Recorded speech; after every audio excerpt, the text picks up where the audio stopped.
నమస్తే స్వరాజ్ న్యూస్ కి స్వాగతం. హుజురాబాద్ నియోజకవర్గం జమ్మికుంట కమలాపూర్ మండలాల్లో జై బాపు జై భీమ్ జై సంవిధాన్ కార్యక్రమానికి హాజరైన హుజురాబాద్ కాంగ్రెస్ పార్టీ నియోజకవర్గ ఇన్ఛార్జి వడితల ప్రణవ్ కార్యక్రమంలో భాగంగా పార్లమెంట్ సాక్షిగా బీజేపీ ప్రభుత్వం రాజ్యాంగాన్ని అవహేళన చేస్తోందని, రాజ్యాంగ పరిరక్షణ రాష్ట్రీయ పాదయాత్ర పేరుతో త్వరలో జమ్మికుంట పట్టణము జమ్మికుంట మండలంలో గ్రామాన ఏప్రిల్ 3 నుండి పాదయాత్రను ప్రారంభించనున్నట్లు తెలిపారు. కార్యక్రమంలో కాంగ్రెస్ పార్టీ శ్రేణులు పాల్గొన్నారు.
పార్టీలో స్వేచ్ఛ ఎక్కువ, అదే కాదు. ఎందుకంటే అందరు రాజ్యాంగం పట్ల ఉంటారు, గౌరవిస్తారు. చిన్నదా పెద్దదా, పెద్దోళ్ళ చిన్నోళ్ళ కులాలు, ఏదైతే రాజ్యాంగం పేరు పైన వాళ్ళు బీజేపీలో అదే పార్లమెంట్ లా మరి బాబాసాహెబ్ అంబేద్కర్ గారిని అవలి వ్యాఖ్యలు వాళ్ళు మాట్లాడినరో చేసిండ్రో తక్షణమే కాంగ్రెస్ పార్టీ నిర్ణయం తీసుకుంది. ఏమని? అబద్ధం నిజమై ప్రపంచం అంతా చుట్టేసి అది చాలా ప్రమాదకరంగా అవుతుంది. వీళ్ళందరూ ప్రచారాలు ఎక్కువ చేస్తే అబద్ధాలు మనం ప్రచారాలు చేసుకుంటూ పోతే నిజము అదే నిజం అనుకోని చేద్దామంటే వేలు ఎన్నున్నాయి.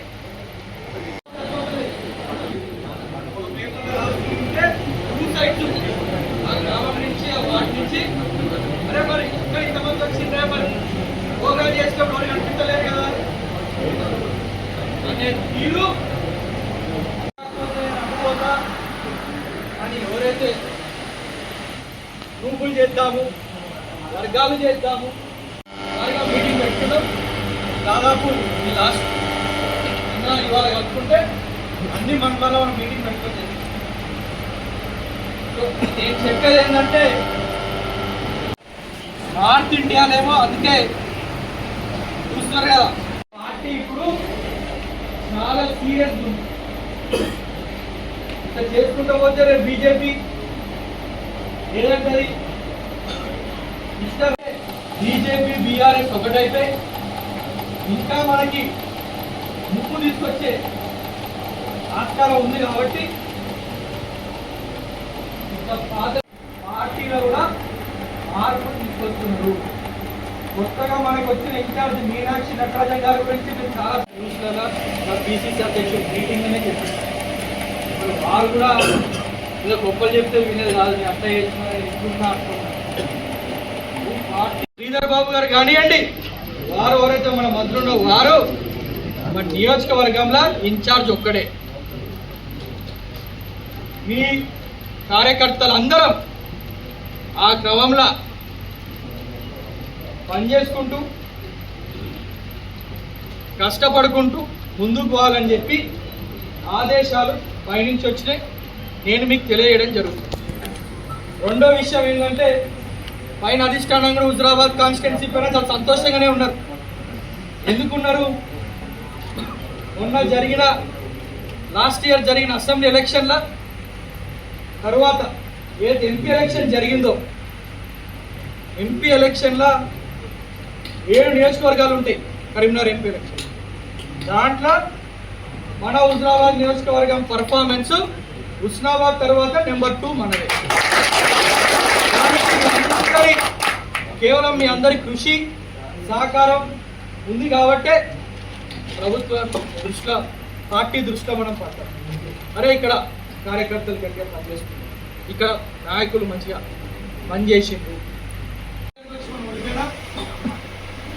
మన నియోజకవర్గాన్ని మంచి పాజిటివ్గా, నెగిటివ్ కాకుండా పాజిటివ్గా ఓట్లు పడ్డాయి అని చెప్పి పార్టీ ఇన్ఛార్జ్ గారు కానీ